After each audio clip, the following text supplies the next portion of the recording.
अस्सलाम वालेकुम। अच्छा जी, मनशियात कित्थे विकदी पई आ, कित्थों जाके तुसी लैनी आ ते जाके इनाम लै लेना वा।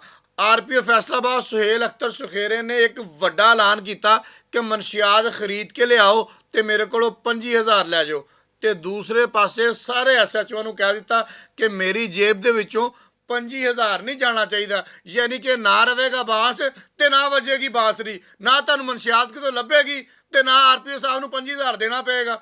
ਇਹਦਾ ਅਮਲੀ ਨਮੂਨਾ ਸਾਨੂੰ ਨਜ਼ਰ ਆ ਗਿਆ ਰਾਤੀ ਥਾਣਾ ਬਟਾਲਾ ਕਲੋਨੀ ਦੇ ਇਲਾਕੇ ਦੇ ਵਿੱਚ, ਜਿੱਥੇ SHO ਮਲਕ ਇਮਰਾਨ ਨੂੰ ਪਤਾ ਲੱਗਦਾ ਵਾ ਕਿ ਨਿਆਜ਼ੀ ਵਾਲੀ ਗਰਾਊਂਡ ਦੇ ਵਿੱਚ 3 ਮਨਸ਼ਿਆਤ ਫਰੋਸ਼ ਮਨਸ਼ਿਆਤ ਵੇਚਦੇ ਪਏ ਆ। ਇਹਨਾਂ ਨੇ ਫੌਰੀ ਤੌਰ ਤੇ ਆਪਣੀ ਨਫਰੀ ਨਾਲ ਲਈ ਤੇ ਜਾ ਕੇ ਪੂਰੇ ਗਰਾਊਂਡ ਨੂੰ ਘੇਰ ਲਿਆ। ਜਦੋਂ ਗਰਾਊਂਡ ਨੂੰ ਘੇਰਿਆ ਤੇ ਮਨਸ਼ਿਆਤ ਫਰੋਸ਼ਾਂ ਕੋਲ ਇੱਕੋ ਹੀ ਹੱਲ ਸੀਗਾ, ਜਾਂ ਸਿਲੰਡਰ ਕਰ ਦਿੰਦੇ ਤੇ ਜਾਂ ਫਾਇਰਿੰਗ ਕਰ ਦਿੰਦੇ। उन्होंने फायरिंग वाला ऑप्शन बेहतर समझा तो पुलिस के उपर फायरिंग कर दी। फिर पुलिस ने भी जनाब जवाबी फायरिंग की।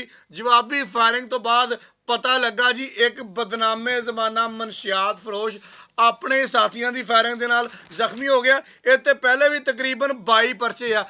ਇਹਨੂੰ ਜਦੋਂ ਜ਼ਖਮੀ ਹਾਲਤ ਦੇ ਵਿੱਚ ਗ੍ਰਿਫਤਾਰ ਕੀਤਾ ਤੇ ਇਹਦੀ ਜਿਹੜੀ ਸੱਜੀ ਜੇਬ ਸੀ ਨਾ ਜੈਕਟ ਜੀ ਪਾਈ ਸੀਗੀ, ਉਹਦੀ ਜੈਕਟ ਦੇ ਵਿੱਚੋਂ ਇੱਕ ਪੈਕਟ ਫਿਰ ਹੀਰੋਇਨ ਦਾ ਨਿਕਲਿਆ।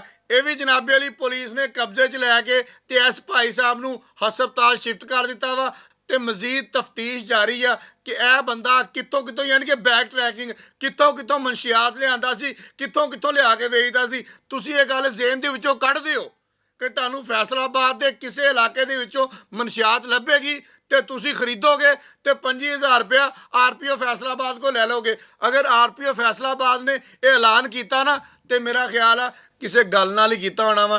एडे पैसे फालतू आरपीओ को भी नहीं आए हुए ਜਿਹੜੇ ਤੁਹਾਨੂੰ ਸਾਨੂੰ ਵੰਡੇ ਜਾਣਗੇ। बहुत शुक्रिया।